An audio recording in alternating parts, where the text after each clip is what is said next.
وَلَقَدْ نَصَرَكُمُ اللَّهُ بِبَدْرٍ وَأَنْتُمْ أَذِلَّةٌ فَاتَّقُوا اللَّهَ لَعَلَّكُمْ تَشْكُرُونَ.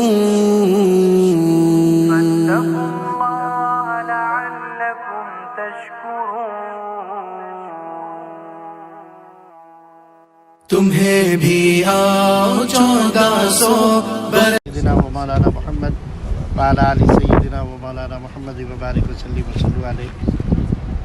ابھی ہم اس وقت یہاں پر بدر کے مقام پر ہیں اور یہ ہمارے ساتھ یہ شہدائے بدر کے مقابر ہیں، اور جو میدان ہے جہاں پر جنگ ہوئی تھی وہی سائڈ کے اوپر ہے، رائٹ سائڈ کے اوپر ہے۔ یہ جو ساری ابھی اگر وہ مسجد تک جائیں گے وہاں سے اور قریب ہو جائیں گے ہم دکھائیں گے کہ جو ہے میدان تھا جہاں پر جنگ ہوئی تھی بدر کی۔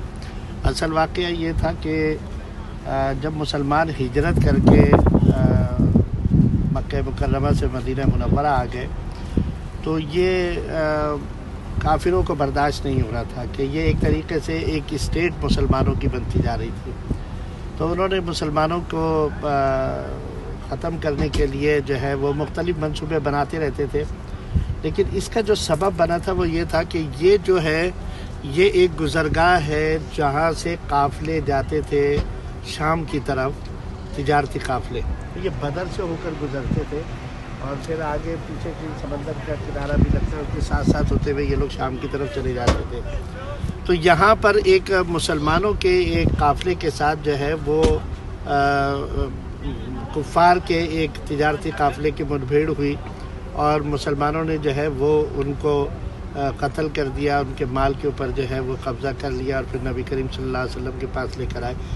تو آپ صلی اللہ علیہ وسلم نے پھر خبر گیری کے لیے جو اس زمانے میں جنگ کے نعوذ باللہ ان کا خیال یہ تھا کہ خاتمہ کر دیا جائے، تو انہوں نے ایک لشکر تیار کیا اور اس میں ان کے پاس جنگی ساز و سامان بھی اچھا تھا مسلمانوں کے مقابلے میں۔ نبی کریم صلی اللہ علیہ وسلم کو جب اطلاع ملی تو آپ جو ہے وہ ان کے مقابلے کے لیے مدینہ منورہ سے ابھی آپ سفر کر کے آئے ہیں اور آپ نے دیکھا کہ یہ اب تو بہترین روڈ ہے، تو آپ کتنے 2-2.5 گھنٹے کے اندر سفر کر کے آپ یہاں پر پہنچے۔ نبی کریم صلی اللہ علیہ وسلم ایک انتہائی تنگ دست قافلے کے ساتھ، اسرت والے قافلے کے ساتھ 313 مجاہدین تھے جو اسلام کو زندہ کرنے کے لیے یا اسلام کی اس شان و شوکت کو اجاگر کرنے کے لیے اپنے گھروں سے نکل کر آئے تھے۔ اور موسم آپ کو معلوم ہے کہ یہاں کا جو ہے نا وہ کتنا شدید ہوتا ہے، اور رمضان کے دن تھے اور وہ سارے صحابہ روزے کی حالت کے اندر تھے جو مدینہ منورہ سے چلے تھے قافلوں کی صورت میں، اور اگر میری یادداشت صحیح ہے تو چند اونٹ اور 2 یا 3 گھوڑے بس ان کے پاس تھے 313 مجاہدین کے پاس، اور وہ اس اسرت کے عالم میں کہ ہر ایک کے پاس لڑنے کے لیے تلوار بھی نہیں تھی، جنگی خرد اور جنگی لباس جو ہوتا ہے وہ بھی ان کے پاس نہیں تھا، اور وہ یہاں پر اللہ کے دین کے سر بلند کرنے کے لیے اور اس کے لیے قربانی دینے کے لیے مدینہ منورہ سے یہاں بدر کے مقام پر آئے تھے۔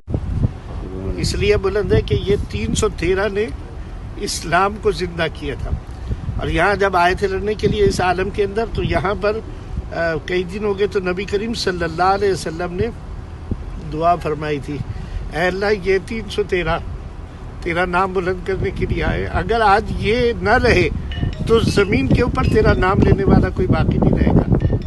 اللہ تعالیٰ نے پھر مدد کا وعدہ فرمایا، اور اللہ کے اوپر بھروسہ کر کے آئے تھے تو اللہ تعالیٰ نے پھر قرآن میں فرمایا کہ ہم نے ان کی مدد کے لیے پھر فرشتوں کو نازل کیا، اور وہ فرشتوں کا نزول قیامت تک لوگ دیکھتے رہیں گے ان پہاڑوں کی صورت میں جو آپ کو نظر آ رہے ہیں کہ بیچ میں پتھر کے پہاڑ ہیں، اور یہ دیکھیں کہ یہ پہاڑ کیسے ایسے ہی لگتا ہے ایسا ہے کہ جیسے ریت کے ہیں، لیکن یہ ہوا سے اڑتے نہیں ہیں، ایک جگہ سے دوسری جگہ نہیں جاتے، یہ نورانی پہاڑ ہو گئے ہیں۔ اس کو جبل الملائکہ کہا جاتا ہے، ملائکہ کا نزول ہوا تھا، وہ نورانی مخلوق تھی، وہ 3000 اور 5000 کی تعداد قرآن کے اندر آتی ہے کہ اللہ تعالیٰ نے ان فرشتوں کو نازل کیا۔ ایک نقطہ یہاں پر اور سمجھتے جائیے گا، اور وہ یہ ہے کہ دیکھیں ہم لوگ اللہ تعالیٰ کے دین کی بات تھی، نبی کریم صلی اللہ علیہ وسلم نے اس دین کے لیے کتنی قربانی پیش کری تھی. کیا نبی کریم صلی اللہ علیہ وسلم سے بڑی کسی کی دعا ہو سکتی ہے؟ یا اس دعا کے قبولیت کے اندر کوئی شک ہو سکتا ہے؟ اگر اللہ چاہتا تو ویسے ہی مدد کر دیتا، وہی مدد کر دیتا، کفار کو ویسے ہی ختم کر دیتا. لیکن دین کو پھیلانے کے لیے اللہ تعالیٰ نے ایک راستہ اور ایک منزل سے گزارا ہے. اس کے معنی یہ ہیں کہ ہمارا دین جو ہے وہ پریکٹیکل کا نام ہے.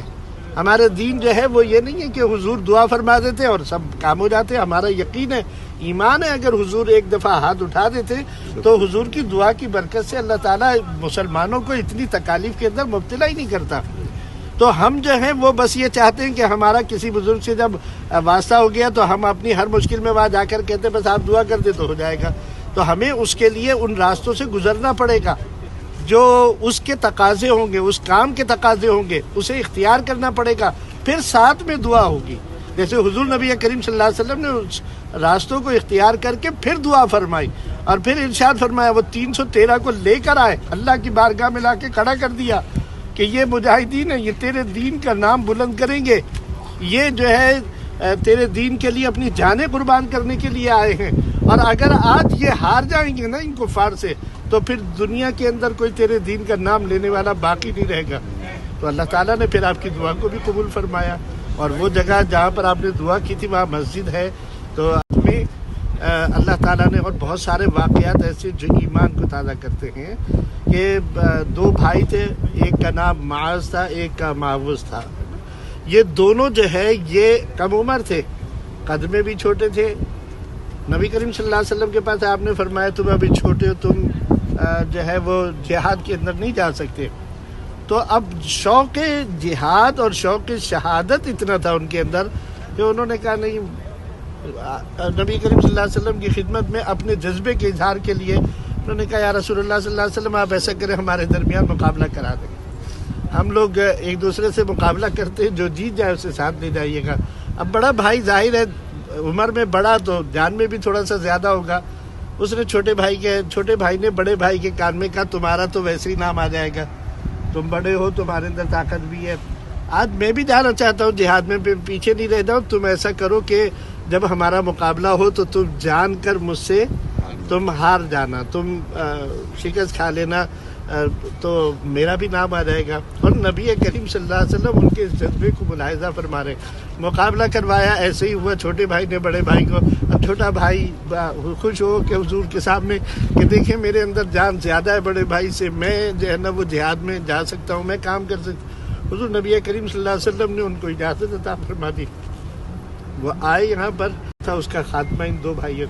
یہ آئے اور میدان کے اندر ایک ایک سے پوچھتے تھے بتاؤ ہمیں ابو جہل کون ہے، ابو جہل کون ہے جو ہمارے آقا کی جو اور ان کو تنگ کیا کرتا تھا، آج ہم اسے زندہ. اور انہوں نے اچھل کے وار کیے، ٹانگ کاٹ دی اس کی. وہ جب نیچے گر گیا تو پھر اس کو قتل کر دیا.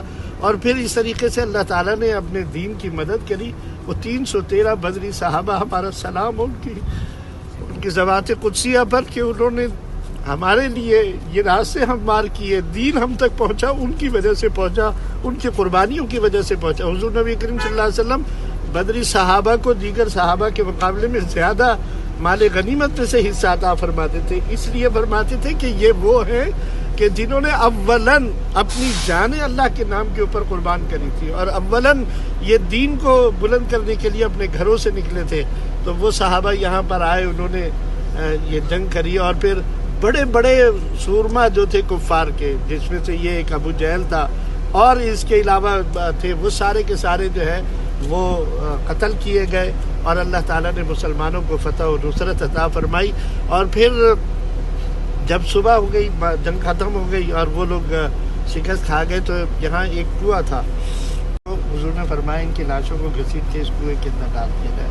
کنویں کے اندر ڈال دی گئی. پھر اس کے بعد نبی کریم صلی اللہ علیہ وسلم جو ہے وہ اس کنویں کے مڈیر کے پاس کھڑے ہوئے اور آپ نے ایک ایک کا نام لیا، ان کے نام لے کر پکارا اور ان سے کہا دیکھو اللہ نے اپنا وعدہ سچا کر دکھایا. اللہ تعالیٰ نے ہمیں عزت عطا فرمائی، تمہیں ذلیل و رسوا کیا. اللہ نے ہمیں فتح عطا فرمائی، تمہیں شکست سے دوچار کیا، اور تم اپنے انجام کار کو پہنچ گئے اور اللہ تعالیٰ نے ہمیں فتح و نصرت عطا فرمائی. تو یہ جملے جو ہے یہ حضرت سیدنا عمر فاروق رضی اللہ تعالیٰ عنہ بھی سن رہے تھے. کہ آپ ان لوگوں کے نام لے لے کر پکار رہے ہیں۔ تو وہ آئے کہنے لگے یا رسول اللہ صلی اللہ علیہ وسلم یہ تو قتل کر دیے گئے، ان کو تو ہم نے کنویں میں ڈال دیا، آپ ان کا نام لے کر پکار رہے ہیں تو مرنے کے بعد بھی کوئی سنتا ہے؟ یہ اتنا بڑا مسئلہ انہوں نے حل کیا نبی کریم صلی اللہ علیہ وسلم سے یہ سوال کر کے جو سمائے موتا کا ہے کہ قیامت تک جو ہے اب یہ مسئلہ جو ہے یہ حل ہے۔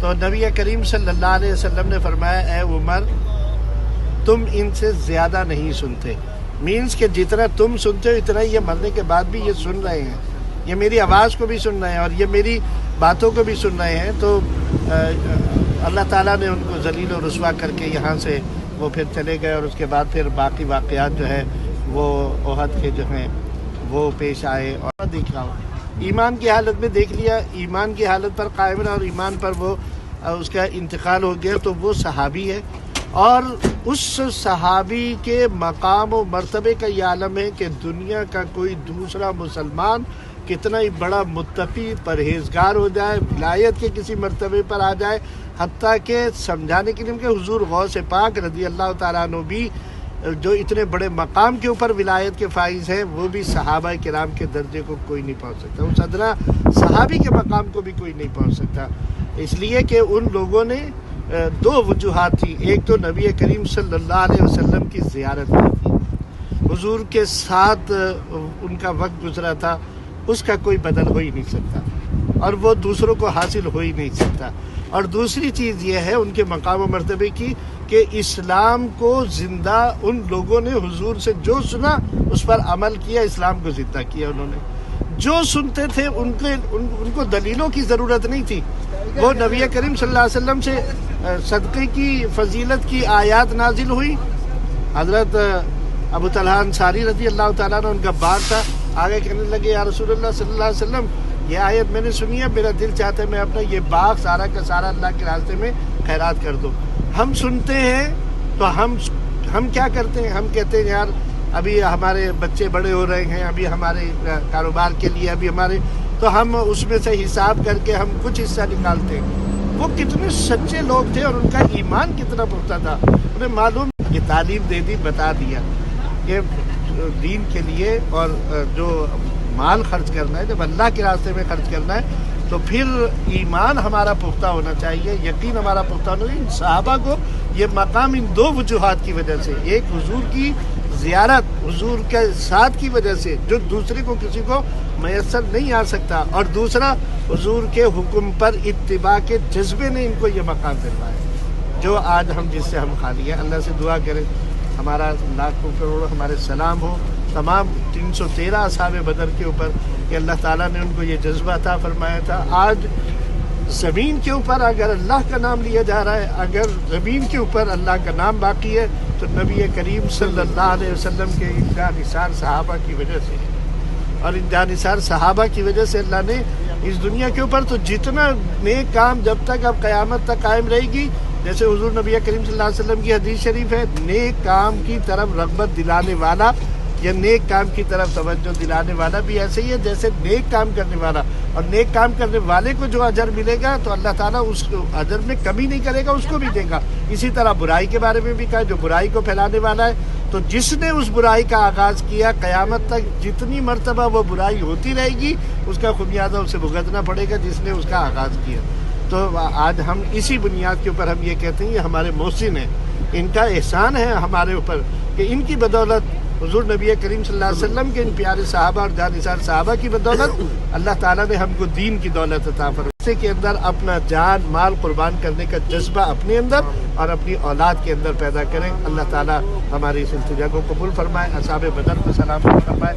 السلام علیکم، السلام علیکم یا شہداء بدر، یا شہداء بدر، السلام علیکم، السلام علیکم یا شہداء، یا شہداء، یا سعداء، یا سعداء، یا نجبا، یا نجما، یا نقبا، یا نقبا، یا اہل الصدق یا اہل الصدق والوفا والوفاء. السلام علیکم السلام علیکم ورحمۃ اللہ ورحمۃ اللہ وبرکاتہ. السلام علیکم السلام علیکم یا جمیع الملائکہ وجميع الملائکہ فی نزول البدر. السلام علیکم السلام علیکم یا کاملین الملائکہ. وجميع الملائکہ السلام علیکم السلام علیکم یا ملائکۃ المقربین. یا ملائکۃ المقربین. السلام علیکم السلام علیکم یا صالحین.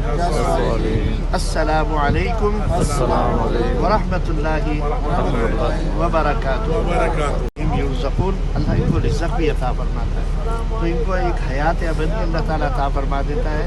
تو ہم ان کو ہم کوئی ایصال ثواب کر کے ان کے مقام میں اضافہ نہیں کر سکیں گے، لیکن اپنے اجر کے لیے ان کے لیے ہم ایصال ثواب بھی کریں گے، اور ان کے وسیلے سے اللہ سے ایمان اور صدق کا طلب کریں گے. اللہ تعالیٰ ہم سب کو توفیق عطا فرمائے.